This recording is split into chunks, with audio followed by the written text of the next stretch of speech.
ځای وخت دی چې کوم ځای کې شهیدان دي، په کوم ځای کې پیغمبران دي، په کوم ځای کې نیکان دي، په کوم ځای کې صالحین خلک دي، هغه اوچت مجلس مې خوښ دی.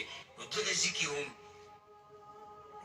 هم جبريل علیه السلام راغلی و، پیغمبر صلی الله علیه وسلم ته خبره کړې ده چې الله تعالی اختیار درکوي ته کوم ځای غوره کړې.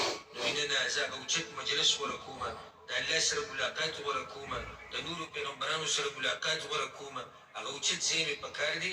او هغه ګوته چې هغه کوم اسمان ته اوچته کړې وه، عایشه رضی الله عنها وایي هغه راولېده او د پیغمبر صلی الله علیه وسلم نه ساه ووتو. هغه غټ بدن چې 30 کاله یې سختې تېرې کړې وې، د هغې نه ساه ووتو.